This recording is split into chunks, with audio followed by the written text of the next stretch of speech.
Today we're looking at planning our story. So first we need to tell the story to ourselves first. That means we get a sense of how it be sequenced.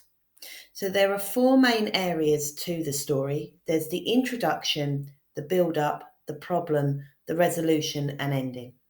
So in our story, the toy is going on a journey and they belong to a child. That's the main part of the introduction. Then in the build-up, the toy is lost somewhere on the journey. The problem is what happens to the toy when it's lost. What is its adventure?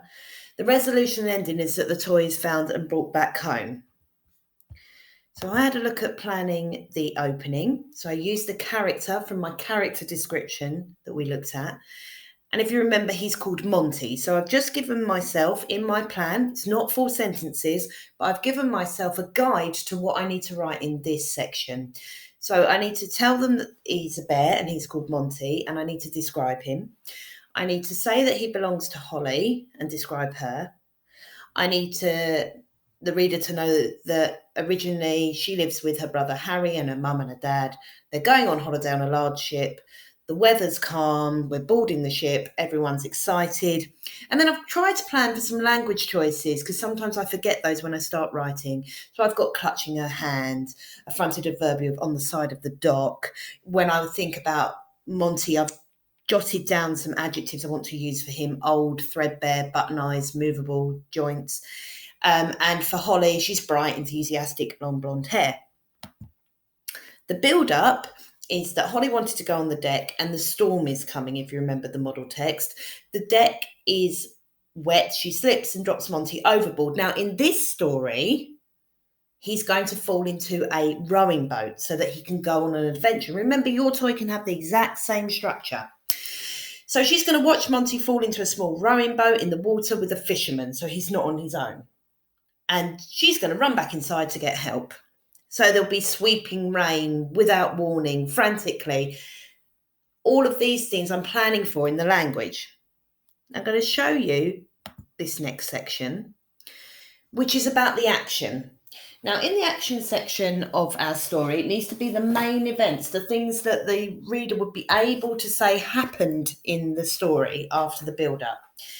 So, because he lands into a fisherman's boat, the first thing I'm going to say is that he watches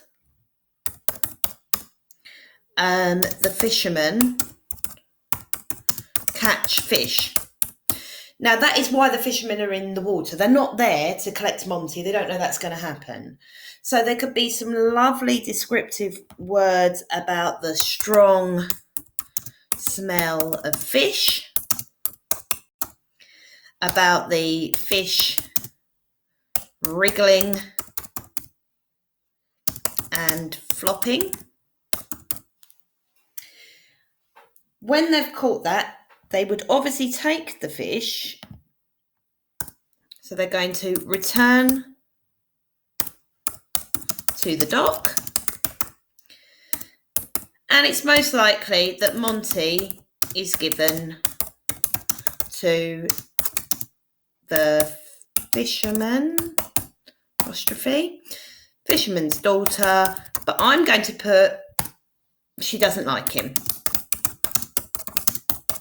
So then I need to plan things like unkind, rude, maybe even dismissive.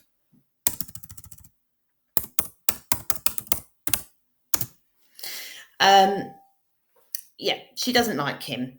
So, also in my action part, I'm going to include that she leaves Monty on the side of the dock.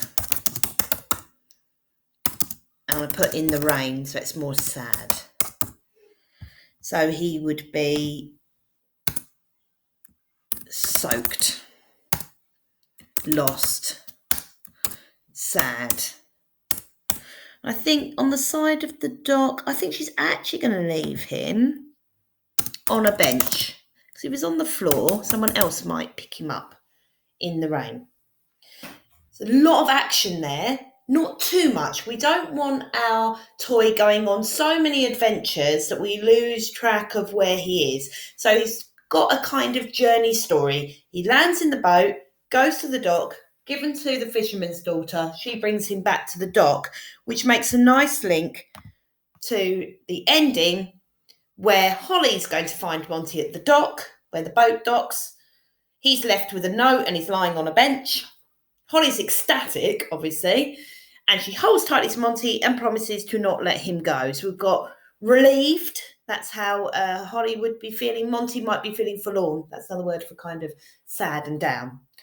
On the old wooden bench, nice fronted adverbial, and she may feel overwhelmed when she sees him. So today you're going to be planning the 4 areas of your story. Remember, you can use my plan as a guide and magpie bits from it as you see fit, or you can completely make your own plan.